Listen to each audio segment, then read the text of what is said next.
Hello and welcome to the Upgrade School Marketing Podcast, the podcast for busy school marketers. I am Matt Soul. I'm the Director of Marketing Communications at Chapel Hill Chauncey Hall School. And I'm Angie Ward, founder of Enroll Media Group, a digital marketing agency for schools. Angie, we got the tagline in there, the podcast for busy school marketers. You're a fan Like of you. the tagline. I gotta say, I came up with it, and I'm not really a tagline person, You're but biased. Yeah, I that came up doesn't with that count. one. That doesn't count. But it's true, and it is the season of busy school marketers. I think every season the season of busy school marketers, Angie. I think especially in the fall, though. The fall's especially busy. Yeah, that's true. And you get to see it because right now, what are you busy with mostly?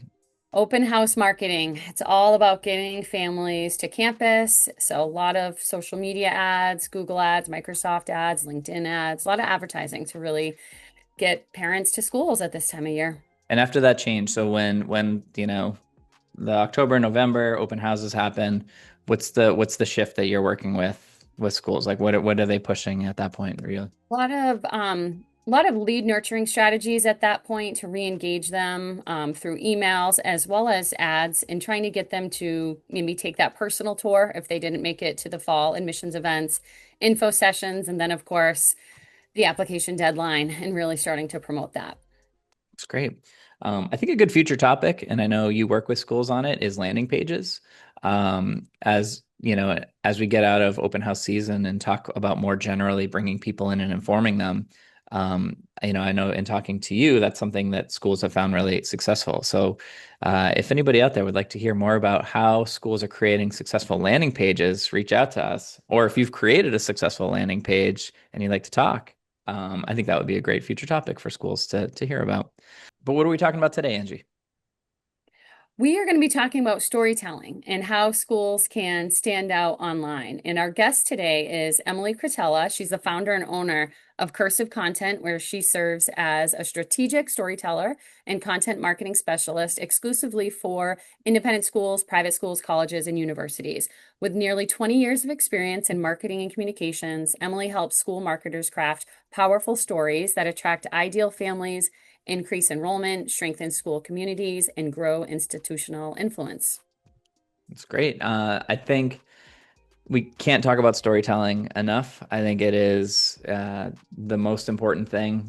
We talk about all the work you're doing to promote open houses and to get people on campus and to do all this messaging to people. And this is really about what is it you're saying and how is it making you stand out and attracting people to your school and seeing the value in it. So let's jump right in with this talk with Emily. Emily, thank you so much for joining us. How are you doing today? Good. Thank you so much for having me. That's awesome. You're very welcome. And I just wanted to say, your article you wrote on NAIS, how to bring school storytelling to life, was really great. Jumped out at me. If anybody hasn't read that, we'll link that in the show notes here, but they can check it at NAIS's fall 2025 issue. How's like the response been since you published that? So it's been really great, and it was a really fun article to write.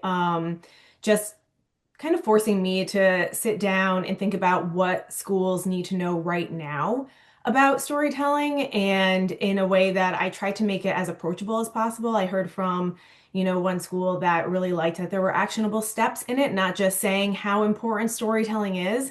And so I was trying to balance that, the idea behind how we can all be better storytellers within our schools and kind of harness the power of storytelling and all of the amazing things that are happening in our walls every day, and not just have this be some like broad idea, and like what are some of the steps that we can take to start being better school storytellers. Yeah, and I think that's something I've talked a lot about and really try here at Chapel Hill Chauncey Hall is in storytelling, and I think you hit all the important points. And one of the first things you talked about was like the paradox and the kind of the initial hurdle that schools have, which is some similarities they have. So can you talk a little bit about like that hurdle that schools have when they start to look at other schools and think about themselves and what they do? Sure. I think sometimes it's hard for schools to kind of see what they have that's really special because they're living it every day. I mean, I know a lot of them know that they are, providing a really great experience to their families. They have all of these different programs. Their students are happy, they have these great outcomes. But when it comes down to trying to put that into words and describing it from like an organizational standpoint, like this is who we are, this is what we're about, this is the promise that we can make for our families that are the right fit for this community, that this is what your student will get from being part of our community. It's really hard because they default to, some language that feels familiar and things that they've seen before. And they could look at a peer school down the road and say, well, they're doing some of this great stuff too. And how can we say we're better? And so it gets into almost like that imposter syndrome sometimes too, of how can we say that we are the best at doing this when there's so many people doing this? And so that's where schools can kind of get tripped up into really putting a stake in the ground and defining, what their core story is and what they are great at, what their families love about them, what they deserve to be known for. And so my goal is, and I've been working with schools for a really long time, I've never seen one school where I'm like, well, you could just swap stories with that one. You guys are like basically exactly the same. Every school has its own story. It just takes some work to and bravery to kind of put a stake in the ground and say, this is who we are and this is what we're about. Yeah, that makes a lot of sense. And you make a compelling point that school marketing often centers around the school itself rather than the families they serve. And so, what's the biggest mindset shift that schools need to make when moving from the here's what we offer language over to the here's how we see you or serve you in your family language? And how can schools go about collecting and using that more authentic, family-centric language? Sure. Yeah.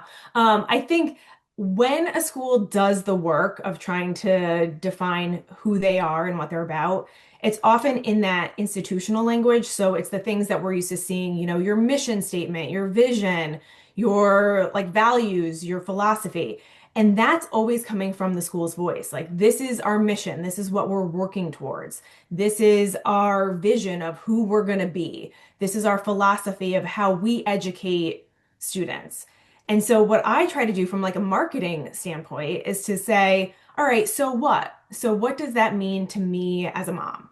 Like, because your mission is this, so what will my child get out of it? So it's just a mind shift a little bit for schools to think about making that bridge from what you're working on towards what that means as an end outcome to your students. And they can always do it, but it's more from that internal marketing language to what I call audience first storytelling. So, really kind of centering your families and your students' cares, concerns, wants, and needs, and making that what you're leading with. And then explaining how your school kind of addresses some of those things that they're looking for.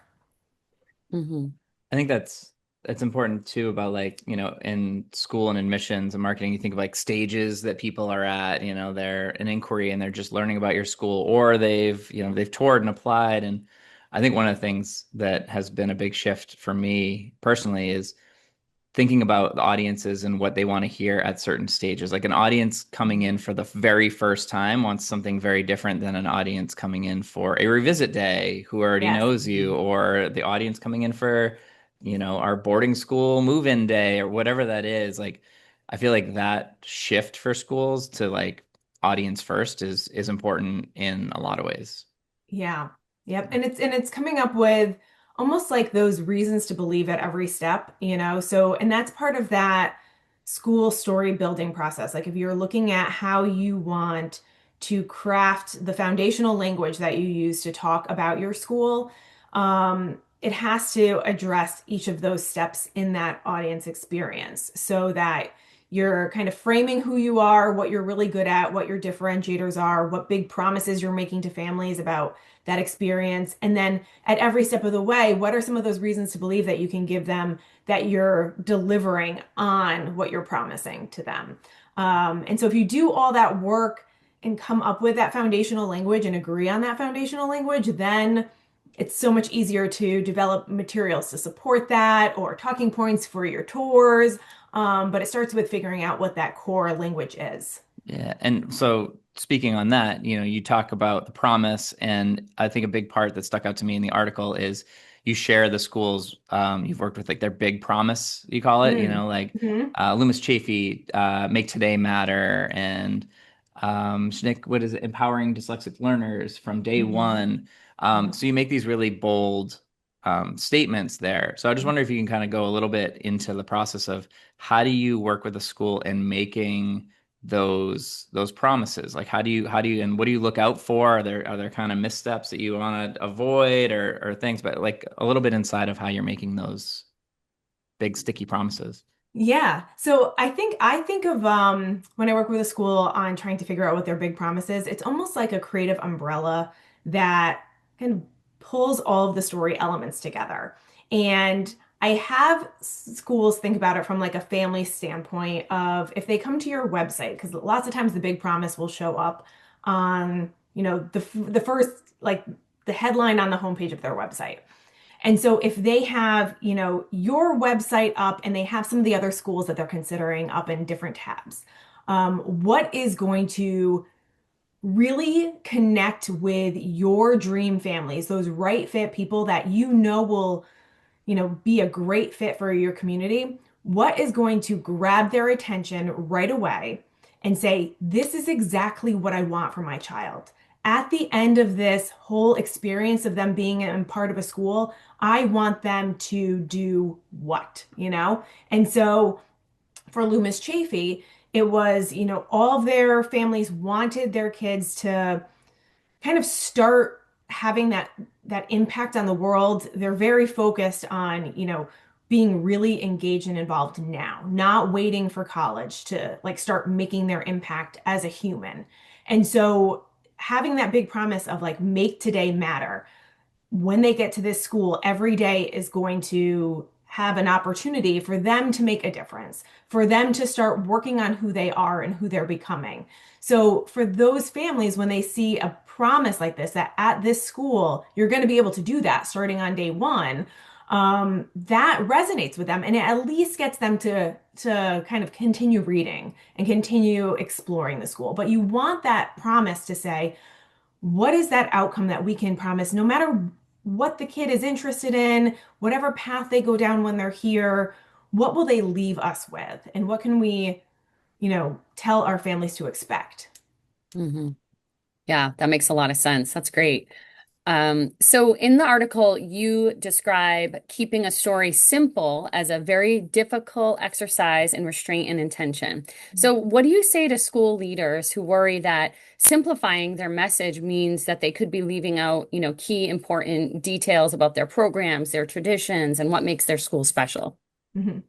I have a like an old example of what I use with a lot of my clients is if I was to just hand you this pen that's in my hand, you could easily grasp it and hold it, and we can continue talking. If I had a stack of pens in my hand, which would be kind of weird, but and I just threw them all at you, you'd catch like maybe one or two. You'd be mad at me for like throwing everything at you. That'd be very rude. But you'd only be able to catch a couple things. And the same thing is true with your messaging. So families can come to your website or look at your brochure or see, some kind of communication from you and they can't grasp everything at once. It's impossible. So that's why it's really important to develop a kind of like a messaging hierarchy and a framework for your story so that you make it as simple as possible for your potential families to understand what you're all about, connect with it on a meaningful level, and then drill down deeper into layers as they move through that process. So it's not necessarily saying we're never going to mention this program or we're never going to get into this detail. It's like that detail comes later. Once they kind of understand what we're about, what our philosophy is, what our differentiators are, what our outcomes are. So it's really more about almost building that pyramid where we start with the big promise at the top, like this is the big amazing outcome, and then how do we do that? So then we get into different areas of expertise and how can we claim those areas of expertise? Well, here's our reasons to believe in that. Here's examples of what we do. Here's the different programs. And so it's not leaving it out. It's more simplifying it for everyone to understand, no matter what where they are in that process of deciding where the right fit is for them as a family. I love that analogy, the pens. I feel like there's some parenting parallels here. Yes, I can that's really probably where it came think that from. through. Thank you. You work with these schools and you come up with the big promise and you keep it simple. Then they just print it on a view book and seal it up and they're all done, right? That's it. Totally. Yeah. Done. So that I guess would be a fear of, Mm. somebody I think sitting in your seat is like, that's the beginning, right? You've like defined it now. Now get out there. So you talked about, bringing it to life. So what does Yeah. that mean for schools? Like, how do they do that? Yeah.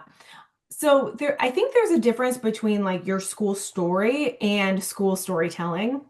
Your school story is that hierarchy I was just talking about, that structure, like deciding what language we're going to use to describe our school, to talk about who we are, the personality that we're going to portray. And then your school storytelling is finding those real examples of things happening in your school that bring that story to life, that show your philosophy in action, that say,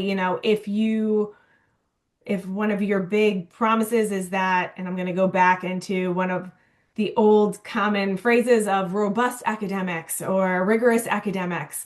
If that's what you want to lead with and that's your big promise, okay, so now show that. Don't just say, we have robust academics here. Show what that looks like at your school that's different. And that's the school storytelling part. It's bringing in the human element.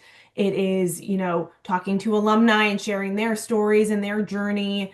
It's all the details that really do make your school unique. But a story is never stagnant. You can't just say this is who we are without continuously proving that that's who you are. Hmm. And I know you talk about channels too, and I wanted to add one success that we had with this was we did a series called Create Your Story at Chapel Hill, and it started as like a social media video series where students would tell, 1 minute to 90-second stories about something that they have accomplished, and we kind of carefully thought about what we were trying to communicate to do that. But we also then were talking about, again, like different audiences and what people want to hear at certain times. But when we had people on campus for a revisit day, we got those students together and we actually had them just tell those stories live. And it wasn't as polished and it was, a little rougher, but like we were looking into the audience and seeing, parents with their students like tearing up and just feeling it there in the moment. So I think people might be like, oh, well, I'm not a video editor that can put together these things, or, we don't have the blog or capacity to do this. I would say that just that, like working with them and crafting that and having them do it live is an option that I've seen be maybe the most powerful way we've done it. I love that. And I love what you said, feeling it in the moment, Yeah. because yeah, you don't want to get too, there's so many different marketing tactics and storytelling now tactics. You don't want to take the authenticity out of it, right? So it's like hearing from students unscripted in their own words, that is what's gonna, really connect with parents, because they're seeing kids that, they might admire and say, wow, can my kid be standing here in 4 years and talking to families in this way? So anytime that you can really authentically share that emotion about what's happening in your schools, it's gonna do more than just, making a claim Yeah. ever. Hmm.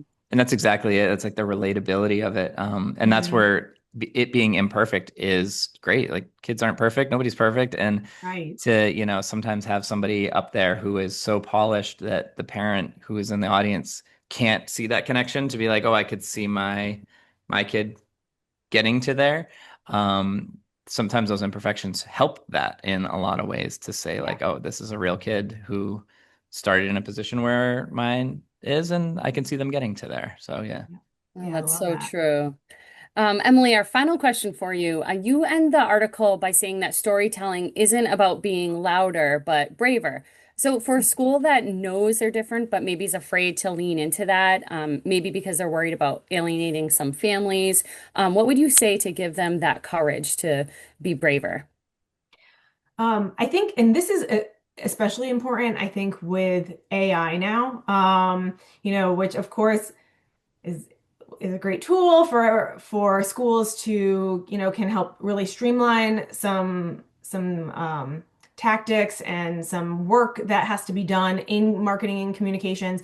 But if you're not brave with telling your story, if you're not confident in being able to say, this is really what we can promise you, this is what we deliver, this is our personality as a school, you're going to just sound like everyone else. And so it really is doing an injustice to what's happening in your school. You might not be the right fit for someone who doesn't agree with your big promise, but that's better to find out now than, down the road. So I think it can be scary to start trying to encapsulate everything in as few words as possible. But you have to trust in your expertise and your unique perspective from, your school, and know that you have something important to say and that you have something different to say, and believe that the right people are going to be attracted to that. Makes sense.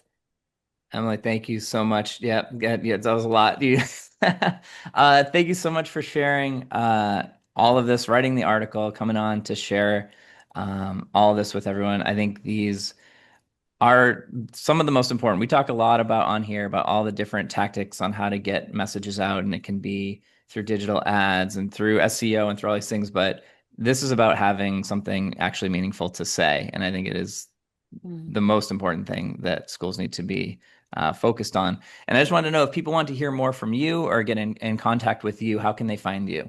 Yeah, I love connecting with people on LinkedIn. So I'm Emily Cretella. And you can find me at cursivecontent.com. Awesome. And we'll Wonderful. link all of that on the show notes. So Upgrade School Marketing, if you go to the show there, all the links to that will be on there, as well as to the amazing NAIS article. Emily, thank you so much for joining us, and I hope you have a great rest of the fall. And then we get to talk to you soon. Great. Thank you so much. Thanks again for having me.